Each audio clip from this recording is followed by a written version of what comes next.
เฮียนในร้อยดีเอ็ดท่านพันเอกสมัยก่อนผู้อำนวยการโรงเรียนในร้อยกับบักกำทูลใต้พระอองธุลีพระบาทรายงานผลการเรียนจบหลักสูตร2 ปีโดย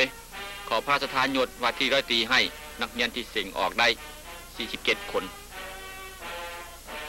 เมื่อรับทราบแล้วพระบรมมหาราชทรงพระราชทานพรประเสริฐให้ว่าที่ร้อยตรีรุ่นที่21นี้มีสายนามว่ารุ่นกวีพรกวีพรผู้จะเป็นนายร้อยในกำลังทัพแห่งชาติได้ปฏิญาณด้วยเกียรติและวินัยขอรับใช้ประเทศชาติศาสนาพระมหากษัตริย์ด้วยความซื่อสัตย์สุจริตคือผู้ฟังความและปฏิบัติตามคำสั่ง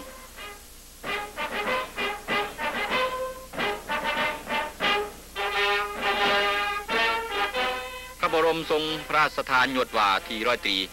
ให้นักเรียนเอกของรุ่นซึ่งเป็นเกียรติอันสูงส่งที่ได้รับพระราชทานโดยพระหัตถ์ของพระองค์เสด็จนายกสุวรรณภูมิและข้าราชการขั้นสูงก็ได้มาประดับยศให้เป็นศักดิ์ศรีหน้าที่นายร้อยก็คือผู้รับใช้ทางให้เพื่อนรบได้ปฏิบัติหน้าที่ให้สำเร็จคือเอาชัยชนะจากศัตรูและเพื่อสร้างความสงบของราษฎร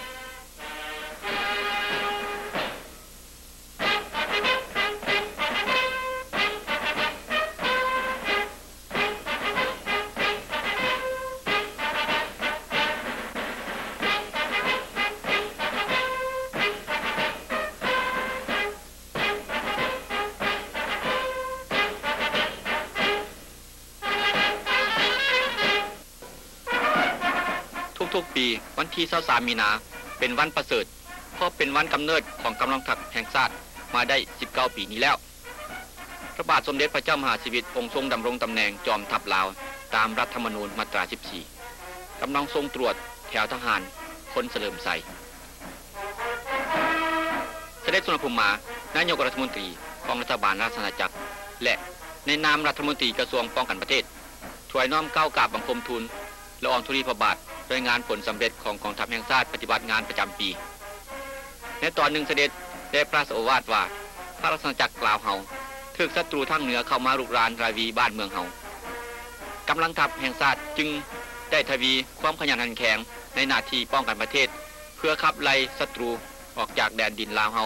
เพื่อรักษาไว้ซึ่งเอกราชเอกภาพอธิปไตยและเพื่อความเป็นกลางของลาวเฮาเสด็จสุวรรณภูมิสรรเสริญและจะรึกไว้ในโอกาสนี้ซึ่งความสามารถและชื่อเสียงของนักรบลาวผู้รักชาติที่ปฏิบัติงานอยู่แนวหน้ามีความกล้าหาญเสียสละปราบศัตรูผู้มารุกรานเสด็จยังได้ปลุกใจนักรบผู้อยู่แนวหน้า